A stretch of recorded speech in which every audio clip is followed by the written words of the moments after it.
Let's talk some chess. We have an exciting game from who else? Paul Morphy. This game was played in 1949 in New Orleans. He's playing against Rousseau, and Morphy, with the white pieces, opens with e4. Rousseau responds with e5. Morphy develops his knight to f3.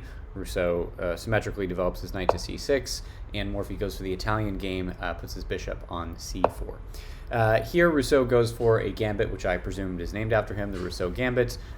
He pushes f5, and the idea here is if Morphy were to take, then black has, potentially d5 in the position. This obviously attacks the bishop, and the bishop has to retreat, but then Rousseau can develop his own light-squared bishop with a tempo, and then has a nice center and a couple of pieces nicely developed. So Morphy didn't want to go into this, and instead just played d3.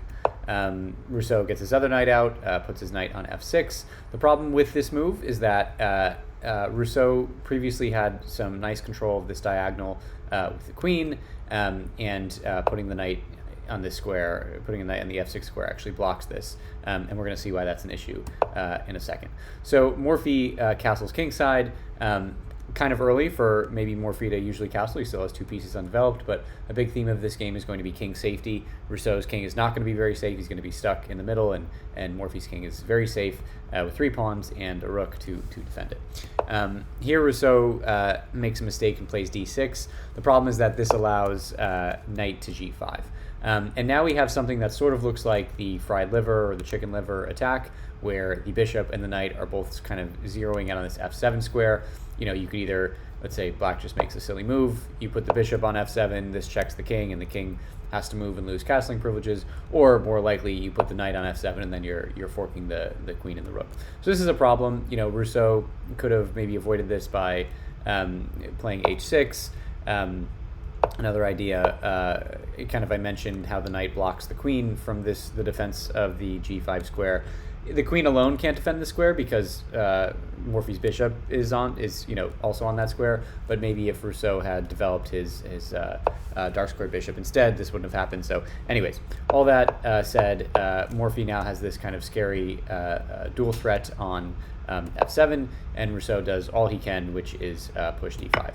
Morphy takes, and Rousseau is forced to move his knight to d5 to, again, block the bishop from this double attack. And Morphy says, well, your piece is pinned. It's not really pinned to a piece, it's pinned to a square, so I'm going to attack it again with the knight.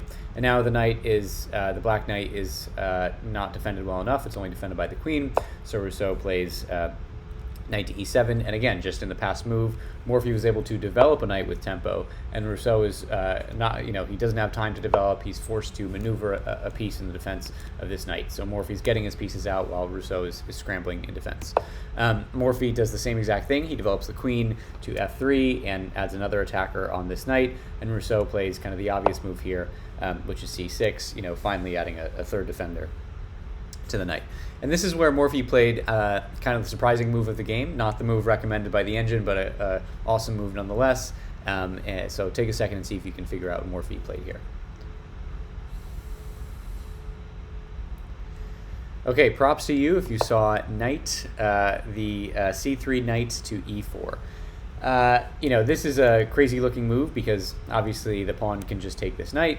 And that's exactly what Rousseau did. He said, okay, thank you very much, this is a free knight. But in doing so, this unleashes the whole point of Morphy's plan. Morphy wanted to unlock this F file because now the queen can come to F7 with check. And we thought it was going to be the bishop and the knight kind of teaming up on this F7 square, but really it's the queen and the knight, and now the king is in a whole lot of trouble. Well, the king isn't in a whole lot of trouble yet, but Rousseau is. So Rousseau moves his king to d7, and Morphy checks on e6. Rousseau brings his king to c7, hoping to run away to the queen side, but Morphy says, no, you're not getting away from me, and he takes the pawn on e5, checking the king, and not allowing the king to advance further, or to retreat further. Rousseau here kind of sees an opportunity to block with the queen, get his piece out in defense, and it might seem like Morphy does not want to trade queens here because Morphy is down a piece and he's on the attack, but that's actually exactly what Morphy wants, because after the king takes, Morphy has this knight f7 move, which kind of had been tantalizing the whole game, and now he's able to play it and fork the king and the rook. So Rousseau moves his king to e6, and Morphy happily takes the rook, and in just a couple of moves, that knight that Morphy so foolishly sacrificed on e4, he's won back a pawn, a rook, and Rousseau's king is on e6, which is definitely not good. So now Rousseau takes the pawn on d3. You sort of had to do this. If you tried to develop a piece, then Morphy can just take the pawn, and now the knight is pinned and going to fall to the pawn. So Rousseau takes the pawn, Morphy takes back, and now Rousseau unpins the knight by moving the king to f6. This, though, allows Morphy a kind of joyful b4 move. You know, it looks like you can take with the knight, but then you're allowing this fianchetto bishop with check, and you have one bishop slicing this way, another bishop slicing this way, and that just won't do. So instead, you know, he doesn't really deal with the dark squared bishop, but Rousseau does get another piece out to kind of defend this knight and Morphy's bishop on this square. But Morphy says, no, I don't want that bishop there. I'm going to put my rook on e1 and try to dominate the e file.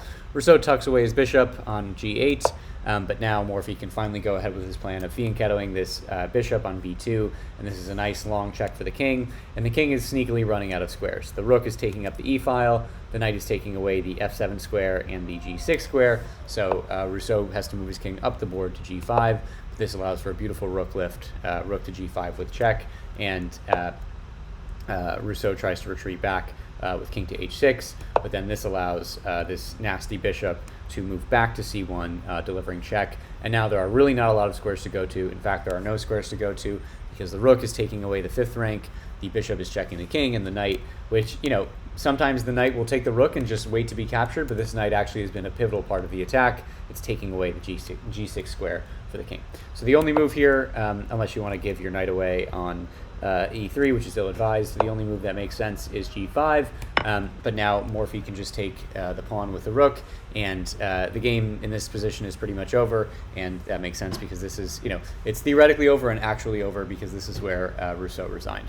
There is a mate here, I think in 7 or 8 moves that Stockfish announces, but you know, it seems even more straightforward than that. The rook cannot be taken because the bishop is defending it, so the king can't take it, and none of black's pieces can take the rook, I'm sorry, and the king has no squares to move to. Every square is taken away by the rook.